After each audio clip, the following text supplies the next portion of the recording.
kamu ajak dengan membentak-bentak, dengan menjahanam-jahanamkan, meneraka-nerakakan, menista-nistakan, membid'ah-bid'ahkan, tambah lari. Nabi itu sampai nggak kenal Kanjeng Nabi. Kanjeng Nabi itu jangankan mau bicara, nggak bicara itu sudah mengajak. Nggak bicara itu mengajak Kanjeng Nabi itu, menarik. Orang selalu ingin dekat dengan beliau. Itu saja tidak bisa mengislamkan Abu Lahab. Kanjeng Nabi yang begitu indah wajahnya, begitu indah perkataannya, begitu fasih pengendikannya semuanya, itu tidak bisa mengimankan Abu Lahab.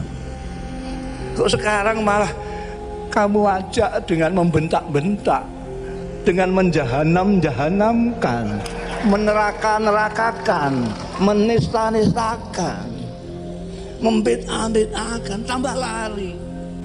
Orang sekarang lari. Ini orang NU harus bangkit ini. Orang NU jangan tidur saja. Jadi kita bersyukur kita ikut kiai-kiai itu. Kenapa kita bersyukur? Karena kiai-kiai itu mempunyai sanad yang muttasil. Sekarang banyak orang yang gagah-gagah mengatakan Rasulullah Shallallahu Alaihi Wasallam telah bersabda, innamal a'malu binniyat, saudara-saudara, bahwa yang penting adalah innamalnya. Kayak Kanjeng Rasul itu tetangganya saja. Rasulullah berkata, dengar kapan kamu? Tapi sampai sendiri kan juga pernah mengatakan itu dawuhnya Rasulullah, innamal a'malu binniyat. Ya tapi kalau saya nanti dihisab saya bisa jawab. Kamu kok bisa mengatakan bahwa innamal a'malu ini dawuhnya Rasulullah Shallallahu Alaihi Wasallam dari mana? Kamu 15 abad. Saya bilang saya mendengar ini dari ayah saya, dari guru saya Kiai Bisri Mustafa, dari guru saya Kiai Ali Maksum, dari guru saya Kiai Makhrus Ali, dari guru saya Kiai Marzuki, dari guru saya Syekh Yasin Al-Fadani, dari guru saya Syekh Abdul Halim Mahmud. Tanyakan sendiri sana. Ayah saya ditanya, guru saya ditanya, dari mana kamu bisa mengatakan bahwa ini dawuhnya Rasulullah Shallallahu Alaihi Wasallam?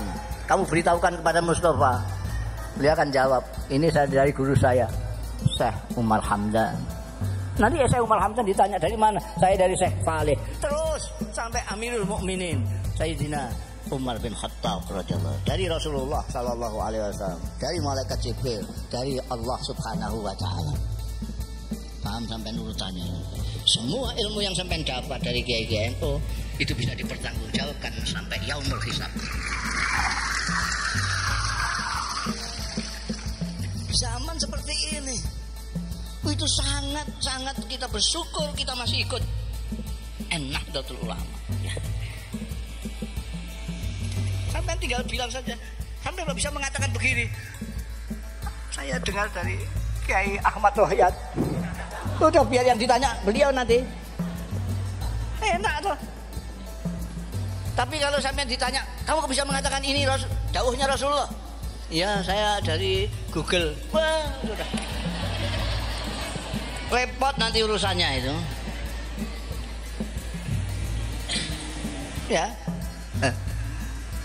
Kita bersyukur kita Nahdlatul Ulama kiai.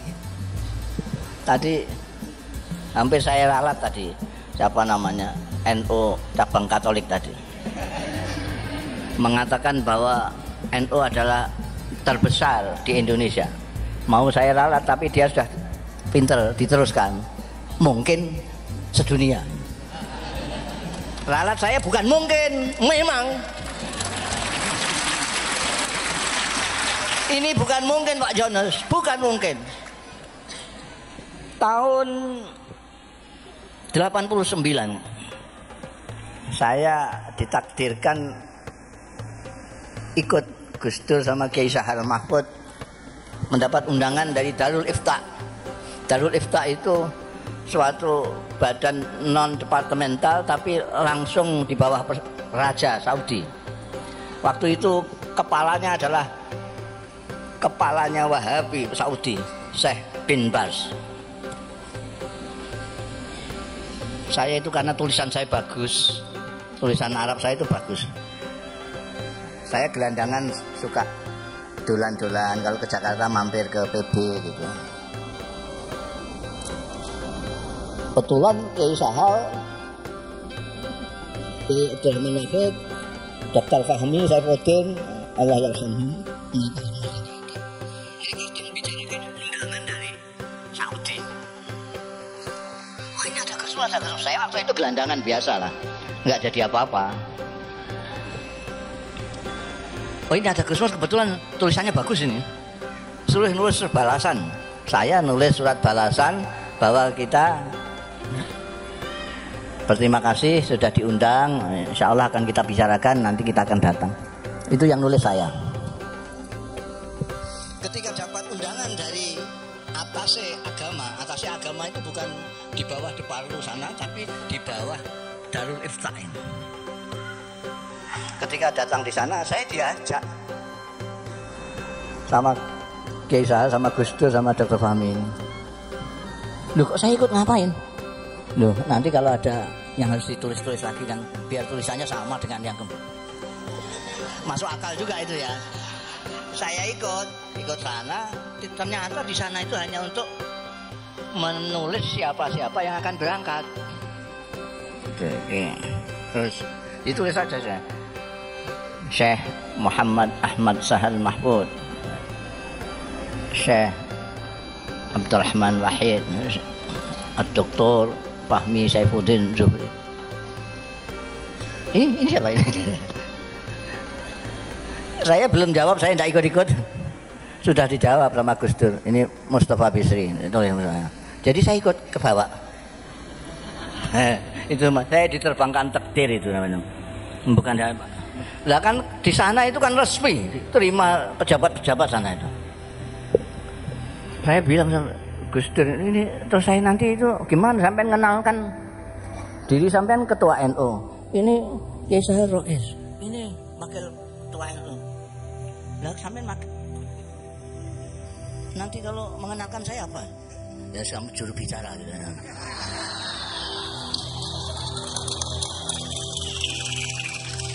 Padahal ini bisa bicara semua kok. Kok ada juru bicaranya?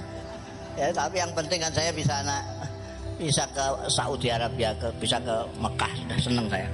Nah, ada waktu itu Jumat.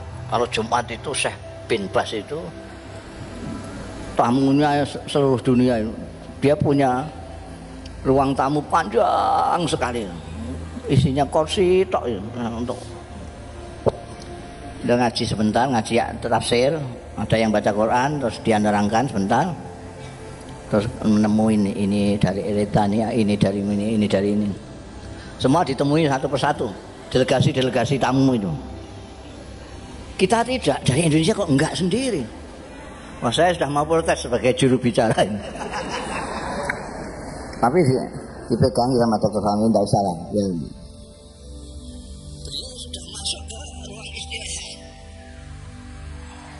Ruang istirahat. Begitu masuk ruang istirahat, ada sekretarisnya keluar. Tamu yang dari Indonesia mana? Wah, ternyata kita diterima di ruang istirahat beliau. Beliau begini, sudah tiduran gini. Begitu kita datang, ini dari NU ya. Nah. Terus tanya, itu berapa anggotanya Nahdlatul Ulama itu berapa? Tidak ada yang jawab. Mungkin ini nunggu juru bicara. Saya langsung jawab karena noleh ke saya dan saya bilang 50 miliar ya Syekh. Saya bilang 50 juta. Itu saya karang aja waktu itu. Belum ada penelitian seperti sekarang. Survei yang terakhir tadi yang disebutkan 90. Itu yang survei itu. Dulu saya mengatakan 50 juta perkiraan. Dia langsung menjinggal dari tiduran gitu. 50 miliar. Dia kaget. Itu 2 kali lipat lebih, 2 kali lipat lebih penduduk Saudi Arabia.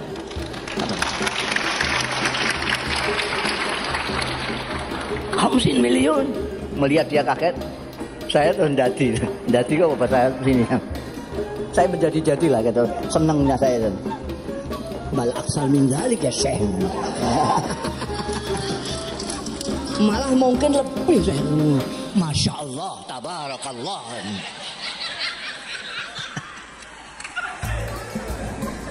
Ternyata sekarang ini 90 juta.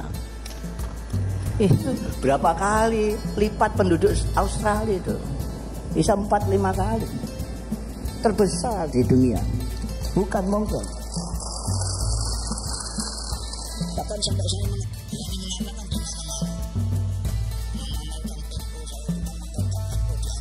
di Eropa, di Jepang, di mana masih mengatakan ini yang terbanyak di dunia.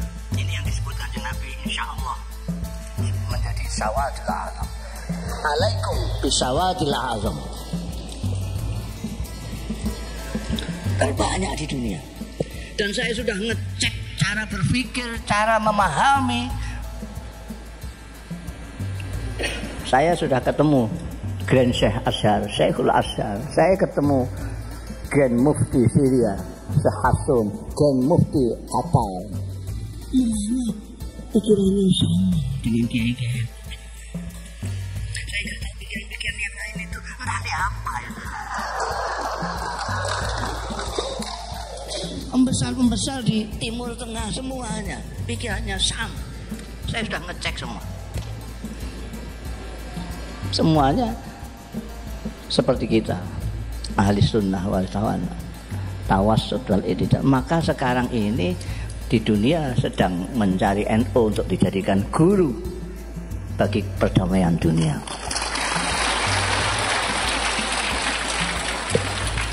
Saya yang khawatir lalu kitanya sendiri malah nggak paham.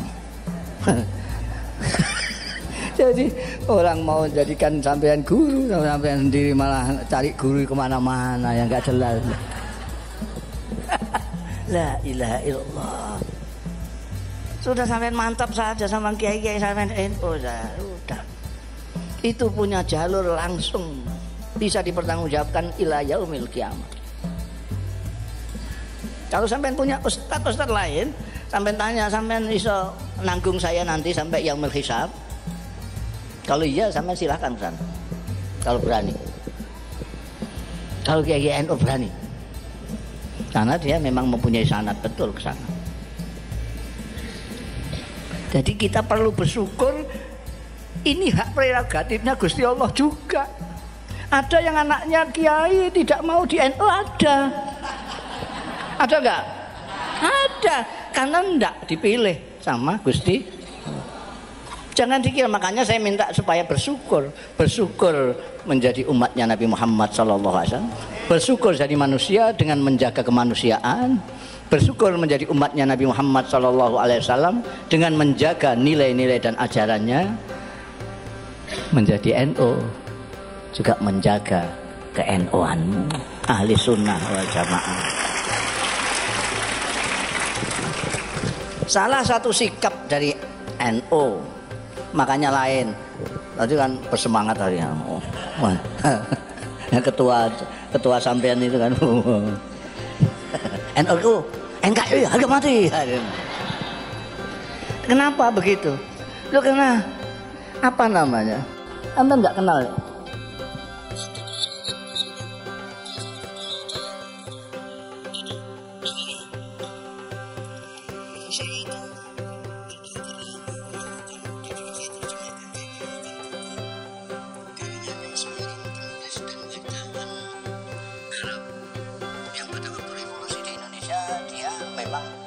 Di Indonesia untuk mengcover jalannya revolusi di Indonesia. Dia punya buku dan saya menemukan buku itu yang dalam terbitan Kuwait berbahasa Arab. Judulnya menarik. Judulnya itu Al-Allamah Muhammad Hashim Asy'ari Wadi'u Labinati Istiqlali Indonesia. Itu terjemah harfiahnya adalah Maha Guru Muhammad Hasyim Asy'ari, peletak batu pertama kemerdekaan Indonesia. Itu buku karangannya Said Asad Muhammad. Sudah saya terjemahkan. Amin, silahkan cari di toko-toko. Iya, jadi ajaran dari kiai-kiai NU itu ikut mendirikan negara kita ini. Maka orang NU itu, saya selalu mengatakan, adalah orang Indonesia yang beragama Islam, bukan orang Islam yang kebetulan di Indonesia. Orang NU itu bukan turis. Orang NU itu adalah orang Indonesia yang beragama Islam, bukan orang Islam yang kebetulan di Indonesia. Dulu ada namanya Asy'ari, ada namanya M-Top yang ngebom itu, ngebom Indonesia. Mungkin masih bisa dimaklumi ya, karena dia bukan orang Indonesia. Jadi kalau Indonesia hancur dia nggak merasa rugi, nggak apa. Dia bukan orang Indonesia. Tapi kalau sampean mau merusak Indonesia, wah, tak lawan kamu. Ini rumah kita bersama, harus kita jaga bersama. Jadi itu tadi sudah kita bersyukur karena manusia dengan menjaga kemanusiaan kita, bersyukur menjadi umatnya Nabi Muhammad Sallallahu Alaihi Wasallam dengan menjaga nilai dan ajarannya Nabi Muhammad Sallallahu Alaihi Wasallam, bersyukur menjadi orang NU dan melaksanakan ajaran-ajaran NU. Ada lagi satu lagi, belum jam 2. Satu lagi, kita bersyukur dengan hak prerogatifnya Allah Ta'ala, kita diciptakan menjadi bangsa Indonesia, menjadi orang Indonesia. Ini anugerah, ini anugerah. Banyak sekali orang-orang asing ke Indonesia ini, banyak yang minta warga negara, banyak sekali, banyak sekali. Lah kita yang jadi warga negara Indonesia kok nggak bersyukur gimana? Sampean tak tanya sekarang ibu-ibu ini, sampean yang paling jauh pergi kemana sampean? Jakarta? Sudah pernah Jakarta ya? Bandung, udah. Surabaya pernah? Rembang pernah?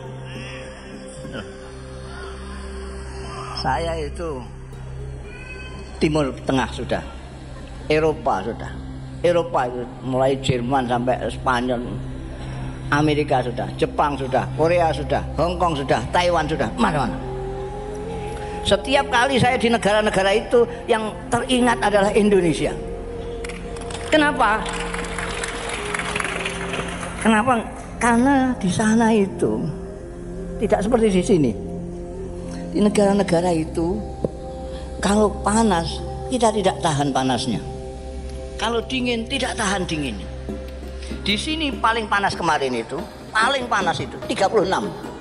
Kemarin itu saya lihat ketika panas sekali itu 36 derajat. Saya di Mesir pernah mengalami 50 derajat. Semua yang saya pegang panas sekali. Kalau naik bis pegangan ini panas, ini panas. 50 derajat. Kena angin panas. Kalau di sini panas, kita berlindung di bawah pohon sudah tidak panas. Di sana berlindung di mana saja, kalau asal kena anginnya, kena udaranya panas. Saya pada waktu itu jadi mahasiswa. Kalau mau tidur, ranjang ini saya siram pakai air, set, langsung tidur. Kalau tidak langsung tidur, mengembalikan timba dulu ke kamar mandi, ini panas lagi nanti. Kalau belajar itu kitab saya masukkan ke plastik, sini pancuran saya hancurkan, ambil gini. Kalau enggak bisa belajar ya. Kalau musim dingin, itu di sini paling dingin itu 20-26 derajat. Itu pada waktu saya di Jerman itu 6 derajat di bawah 0. Itu masih 6 derajat, ada yang 20 di bawah 0 segala macam. Ini sudah keluar darah. Selimutan itu keluar jarinya sedikit gitu. Oh ini udah gemetaran sendirian. Di sini Allah. Saya di Mesir itu sama kawan-kawan nyewa lapangan sepak bola itu mahal sekali, hanya untuk seminggu sekali. Itu pun seringkali prei tidak boleh dipakai latihan sepak bola. Alasannya karena rumputnya sedang disirami. Di sini ini rumput masih tebang. Di sana rumput disirami. Di Indonesia ini akar itu bisa dibuat gedung. Tahu gedung? Akar bisa dibuat gedung.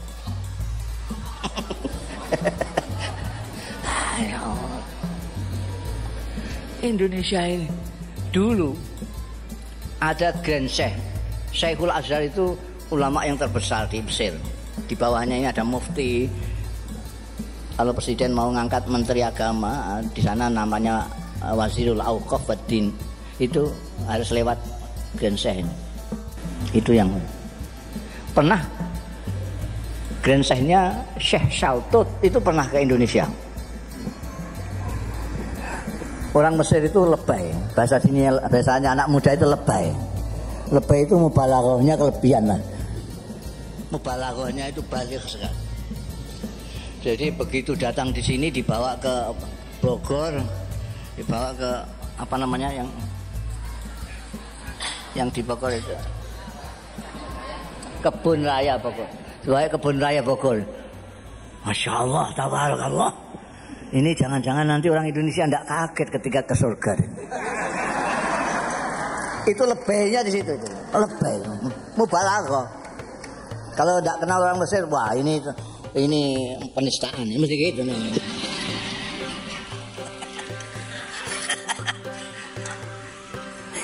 Masya Allah. Hadhihi qit'atun minal jannah. Indonesia hiya qit'atun minal jannah. Indonesia adalah sekelumit pecahan dari surga. Syekh Shaltut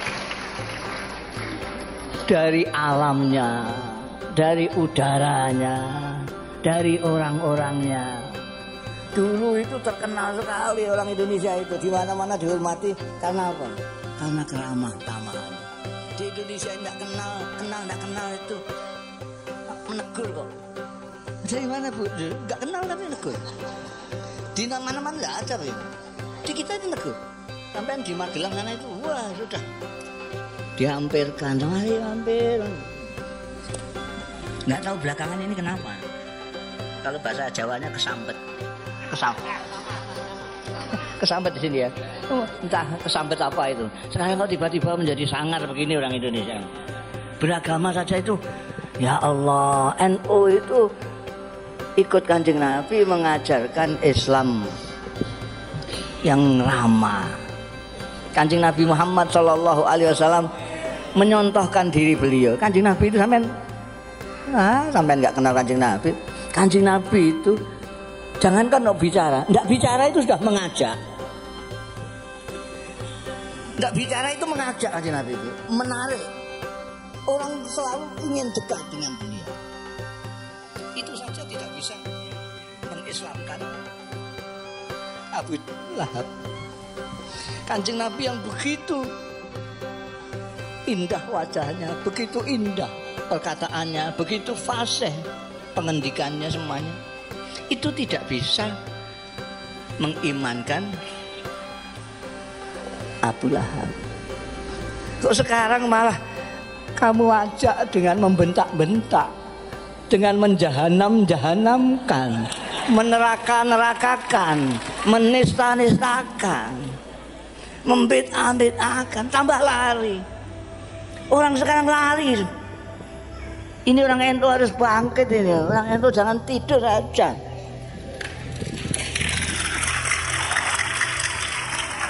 Harus bangkit. Jangan biarkan Islam dirusak sama orang Islam bodoh-bodoh itu. Dirusak, cemar kita, malu kita. Dulu semua orang menghargai Islam. Karena kiai-kiai kita memang menampilkan Islam dengan tampilan yang indah. Kiai-kiai tidak ngomong saja, bahkan ada kiai yang tidak ngomong, tapi perilakunya yang ngomong. Kiai-kiai pesantren dulu punya kasih sayang kepada umat. Itu tadi saya katakan yang zuruna ilal ummah bi ainir rahmah. Karena kasih sayangnya kepada umat, tidak tahannya melihat umatnya itu kesasar-sasar.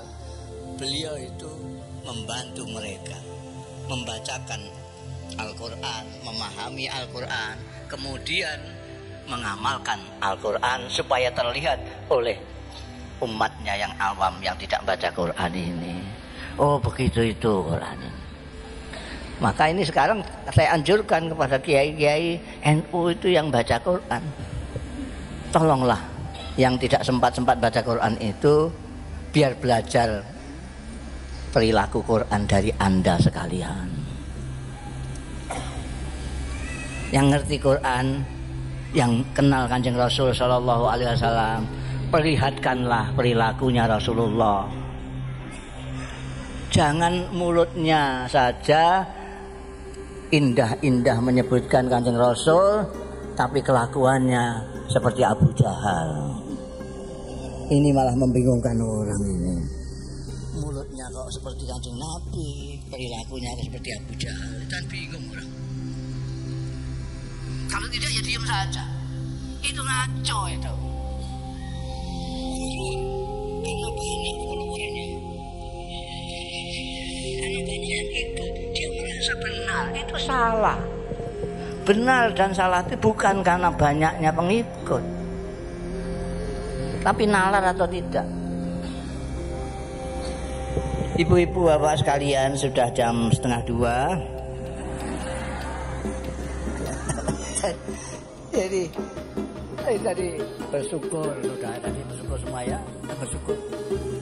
Kita itu ya Allah, sampai coba sampai pelajak keluar sedikit lah ke Singapura kemana, lihat Indonesia, lihat Indonesia, luar biasa, luar biasa. Ada negeri kok seperti ini, orangnya berbeda-beda semua. Saya itu tidak bisa bahasa Sunda, sampai tidak bisa bahasa Jawa, tapi kita bisa komunikasi. Kita bisa komunikasi dengan baik.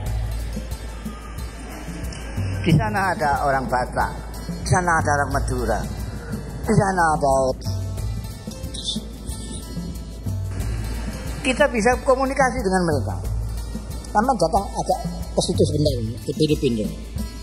Filipina itu seperti kita. Tapi bahasanya kalau yang ingin dijadikan bahasa nasional itu belum jalan sampai sekarang.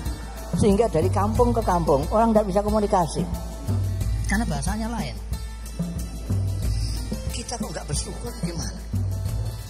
Sekian ribu pulau-pulau, sekian banyaknya etnis, kita masih bisa berhubungan.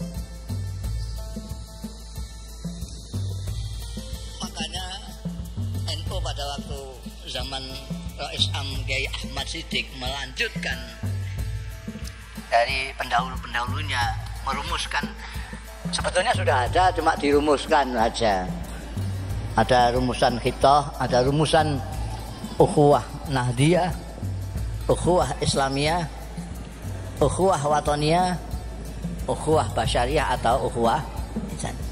Ini berurutan. Kalau sampean ukhuwah nahdiyah saja tidak bisa. Ya tidak bisa ukhuwah islamiyah, tidak bisa. Toh ukhuwah nahdiyah aja tidak bisa kok. Kalau ukhuwah nahdiyah saja nggak bisa, ukhuwah islamiyah. Kalau ukhuwah islamiyah saja tidak bisa, bagaimana ukhuwah wataniyah? Kalau ukhuwah wataniyah tidak bisa, bagaimana mau ukhuwah insaniyah, basyariyah? Tidak bisa. Itu tingkat yang paling tinggi. Dulu itu NU, yainya bisa semua. Sisa-sisanya Laskar Padang itu, Gus Dur itu tidak ada. Semuanya persaudaraannya manusia. Itu yang tertinggi.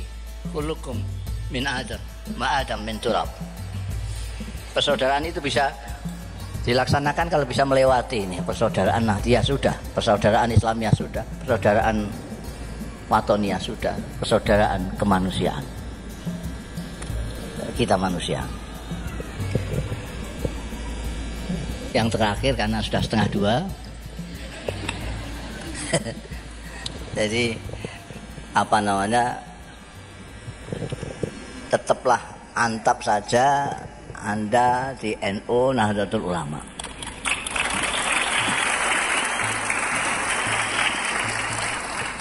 Jangan tergoda dengan tampilan-tampilan gagah tapi tidak bertanggung jawab.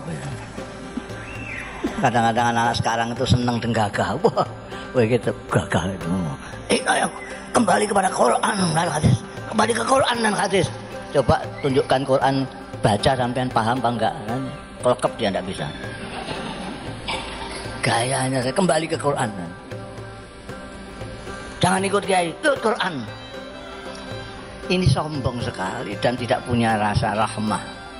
Lain dengan ulama-ulama kita. Dari dulu ulama-ulama kita itu sangat perhatian, peduli kepada masyarakat. Sehingga sampai rakyat tidak dibiarkan untuk melihat Quran sendiri. Istimbat Quran sendiri tidak bisa, wong rakyat jelata kok. Mereka yang istimbat, mereka yang ngambil dalil-dalil, mereka bikinkan buku pintar untuk orang-orang awam supaya segera dapat sholat. Ada sulam sapina, ada takrib. Ini menolong masyarakat yang tidak sempat baca Quran. Mereka disangka mereka itu Imam Syafi'i, imam-imam kita itu tidak baca Quran. Kiai-kiai itu gedobo saja maksudnya. Jangan ikut kiai. Loh, lah ikut siapa Quran? Loh, kamu kira kiai-kiai itu dari mana? Apa dari Google? Jadi itu tetaplah sampean ya, mantep saja dari ikut kiai-kiai NU. Nanti kalau ditanya sana ya, rombongan NU gitu aja sudah beres. Sudah. Demikian yang bisa saya sampaikan apa namanya untuk ibu-ibu bapak sekalian. Ingat tadi itu, bersyukur tadi itu pertama. Kedua, di samping bersyukur jangan berlebih-lebihan. Ingat-ingat, jangan berlebihan. Kenapa masyarakat kita menjadi tidak manusia? Terus ada yang jadi cepong, ada yang jadi gambler. Karena berlebih-lebihan. Keterlaluan berlebih-lebihannya itu. Sampai dibalik oleh Allah, tidak jadi manusia, jadi kampret sama cepong. Kenapa? Berkali-kali takbir, berkali-kali mengatakan Allah itu maha besar, tapi tidak tahu besarnya Tuhan seberapa. Nah, kalau Tuhan kok dibawa ke pilkada, itu kan tidak ngerti gedene Gusti Allah itu. Gedene Gusti Allah seberapa? Kamu kira seberapa Gusti Allah kamu ajak ke TPS itu? Oke, sekarang ini ada kiai banyak kok saya. Ini saya diminta oleh Kiai Rohiyat ini untuk doa. Jadi sampean itu harus bersyukur lagi sekarang. Ini banyak kiai-kiai, tapi karena ada saya, kiai dan Habib lagi. Ini karena ada saya, mereka nggak pede untuk doa itu. Kalau mungkin beliau-beliau ini tahu lah, kalau doa saya itu yang paling mujarab ya doa saya. Ini sudah terbukti di mana-mana. Karena itu sekarang tinggal sampean minta apa? Minta apa? Jadi kalau Indonesia damai itu doa umum. Saya itu biasa kalau doa itu tidak hanya doa umum, tapi yang khusus-khusus juga. Jadi doa umum jelas itu. Nanti saya doakan Indonesia segala macam itu iya. Tapi saya kalau doa selalu saya minta supaya masing-masing juga mendoa. Masing-masing meminta permintaannya sendiri-sendiri. Karena Tuhan itu kaya sekali. Ini cuma seberapa? 7,5 miliar minta semua kepada Allah Ta'ala, diberi semua oleh Allah Ta'ala. Kekayaan Allah tidak berkurang sama sekali, kecuali seperti halnya jarum sampean celupkan ke lautan, kamu angkat, yang basah-basah ini yang diberikan 7,5 miliar, dan kekayaannya Tuhan masih satu lautan itu, kaya sekali. Jadi sekarang minta apa? Biasanya kalau saya berdoa di mana-mana, dan memang saya sekarang profesinya doa. Karena sudah terkenal doa saya itu mujarab, jadi sudah tidak ada tausiah segala macam begini nih, langsung sudah doa aja. Cuma Kerawang aja yang belum dengar ini. Jadi kalau biasanya saya ajak membaca Fatihah 1 kali. Ini kalau anak-anak muda yang biasa buka YouTube tahu. Saya kalau doa, saya ajak jamaahnya membaca Fatihah sekali. Tapi Iyyaka nasta'innya 11 kali. Iyyaka nasta'innya 11 kali. Fatihahnya sekali. Dalam Anda sekalian baca Iyyaka nasta'in 11 kali itu sambil di sini apa bahasa Indonesianya ngerentek no. Di sini ngerentek bahasa Jawa, di sini ini dianukan. Anda memohon kepada Tuhan dalam hati ketika membaca Iyyaka nasta'in itu. Iyyaka nasta'in, ya Allah, saya punya utang 5 juta. Mudah-mudahan segera lunas. Iyyaka nasta'in. Iyyaka nasta'in, ya Allah, saya kepengen punya rumah sendiri. Ini bertahun-tahun ikut mertua saja. Iyyaka nasta'in, ya Allah, saya ingin buka warung, mudah-mudahan warung saya laris. Itu Iyyaka nasta'in sambil permintaannya masing-masing. Sekian banyaknya kan tentu beda-beda lah permohonannya. Ini mumpung saya yang doa, sampai pergunakan kesempatan ini untuk memohon kepada Allah apa yang Anda paling inginkan saat ini. Iyyaka nasta'in, ya Allah, mudah-mudahan saya segera bisa naik haji, ya bangsa gitulah. Sudah ya? Paham ya? Kalau misalnya punya hutang, ya hutang yang 5 juta ke atas lah. 5 juta. Ini yang doa saya. Masa 100.000 aja saya yang doa. Kebesaran yang doa itu. Ya, kalau sudah mari kita. Pasti dikabulkan, pasti. Kok sampai tidak dikabulkan oleh Tuhan, itu kemungkinannya cuma 3.